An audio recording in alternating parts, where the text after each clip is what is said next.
12 ফেব্রুয়ারি 2026 সাল বাংলাদেশের ত্রয়োদশ জাতীয় সংসদ নির্বাচন হতে চলেছে।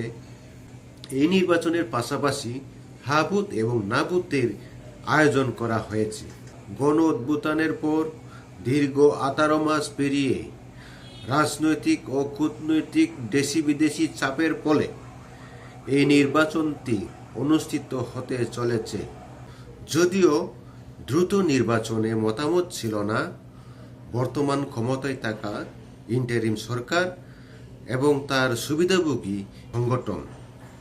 নির্বাচন হচ্ছে, তবে মানুষের মনে থাকা আতঙ্ক বিরাজ করছে। আবারও মানুষের উদ্দীপনা উৎকণ্ঠাও রয়েছে।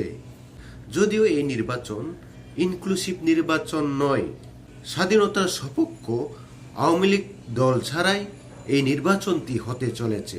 দেশি বিদেশি কূটনৈতিক চাপ অন্তর্ভুক্তিমূলক নির্বাচন যেন হয়, সেই নির্বাচনের চাপ থাকা সত্ত্বেও নির্বাচন হতে চলেছে। যদিও এই নির্বাচনটি আন্তর্জাতিকভাবে গ্রহণযোগ্যতা পাবে না, তবুও নির্বাচন হওয়া প্রয়োজন, নির্বাচন হওয়া উচিত। সুদীর্ঘ 18 মাস যাবৎ অনিয়ন্ত্রিত আইন শৃঙ্খলা বাহিনীকে নিয়ন্ত্রণ করতে ব্যর্থ হয়েছে ইন্টারিম সরকার। মানুষের জানমালের নিরাপত্তা নেই, জনগণের নিরাপত্তাও নেই, নারীদের সুরক্ষা নেই, ব্যবসা বাণিজ্য চাকরি কর্মসংস্থান ধ্বংস হয়ে গেছে। মানুষের বাক স্বাধীনতা কণ্ঠরোধ করে সাধারণ নিরীহ মানুষের জেল জুলুম হয়রানি নির্যাতন করা হচ্ছে, যা ইতিহাসে স্বাধীনতার পর খুন হত্যা ধর্ষণ মব সন্ত্রাসবাজি করে মানুষের উপর বর্বরতা চালিয়েছে।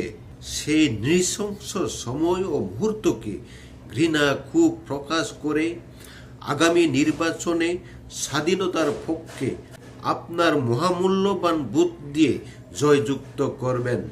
মানুষের অধিকার মানবাধিকার সুরক্ষায় গণতন্ত্র প্রতিষ্ঠায় আপনার রায়ে নির্বাচিত হবে। আগামী দিনের আপনার ভবিষ্যৎ স্বাধীন বাংলাদেশ ও সার্বভৌমত্ব, তার সাথে অবশ্যই গণভোটে স্বাধীন বাংলাদেশ সুরক্ষায় না ভোট দিবেন। তাহলে নেই নৈতিকতার জয় হবে, মানুষের অধিকার সুরক্ষা রক্ষা পাবে। আমরা চাই না এই স্বাধীন দেশে পরাধীনভাবে যেন আমরা বাঁচি। চাই না কোনো মানুষের অধিকার কণ্ঠরোধ হোক। স্বাধীন দেশে ফিরে আসুক সবারই সুখ শান্তি সমৃদ্ধি ও নিরাপত্তা। জাতি ধর্ম বর্ণ ও নির্বিশেষে গড়ে উঠুক এই সম্প্রীতির বাংলাদেশ।